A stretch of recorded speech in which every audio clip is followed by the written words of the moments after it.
So who ended up making the offer to come out to the AIS? I actually chased it down. I missed the Atlanta games. I had glandular fever. Had a really crappy time. I ended up quitting swimming for about 6 months.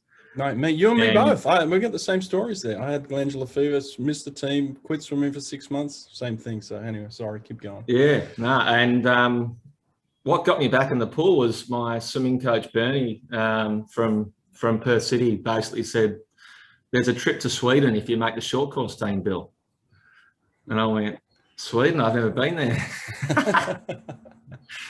So that got me back that got me out of Margaret River and back in Perth and back in the pool. So I trained with him, and I actually plateaued, I think, largely due to me studying.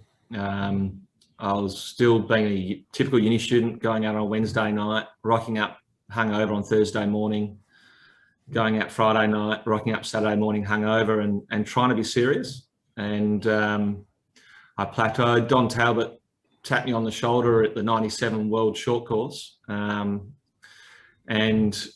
he obviously saw it in me. He just said, "Bill, what are you doing?" And I was like, "What do you mean? I'm just warming up." I think I was just stretching, about to warm up. And he goes, "You don't think that you can win a medal here, do you?" And I went, "No."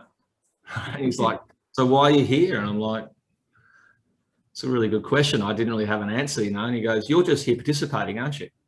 You think you made it just by being here." And then he started saying, "Why don't you think you're good enough?" And I was just like, holy crap, you know. And it was the best chat he'd ever had. He didn't even put his finger in my chest, which was good. And I think I came away from that trip. I was lucky enough to be in the 4x2 with the three greatest male swimmers of that time. Well, some of the three, obviously there's plenty with Kieran as well, but Hacky, Thorpe, Clemmy and I were in the 4x2 team there and broke the short course world record. So I think I went from a best time of 147 to 145 and in one swim, and came back and really had, from Don's chat and that experience, had this thought that I'm only really putting in 80%. And if I want to do something in Sydney, I'm going to have to change everything. So for me, that meant getting away from my university mates. I was surfing a lot too, so getting away from killing myself surfing in between training sessions and then moving to Canberra. So I begged, and initially I was told there's no way. I was basically told, "You're just too old." I was 21, 22, and I was past it apparently. So too old. Yeah, so I put up a bit of a fight, and Jim Fowley ended up saying, "Yeah, I'll take you on, but if you don't perform every season, I'm gonna drop you." So I actually spent my years in Canberra on a knife edge. Between him and Don Talbot, I had to prove myself every meet.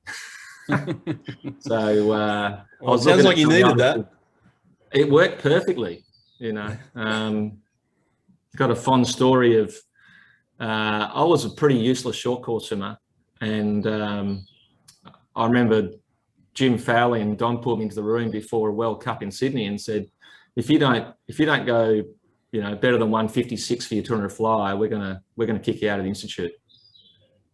And it was just like a year and a bit out from Sydney, and I'm like, what? Like, no one else at the institute had that pressure on them that I'm aware of.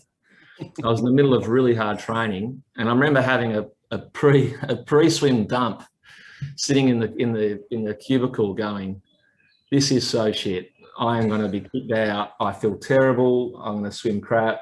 Just going through all this really negative self-talk. And I don't share this story a lot with my athletes, but I spent the first 50 meters of the 200 fly heat going, "Oh, this sucks. I feel terrible. This is terrible. I'm going to be kicked out."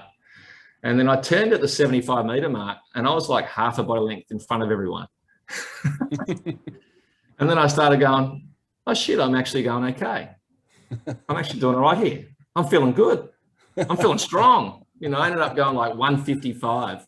Oh, you know, wow. doing like doing like a 3-second PB, and then, you know, smiling. And Jim, I think Jim and Dom are like, okay, we know how to get this guy to work.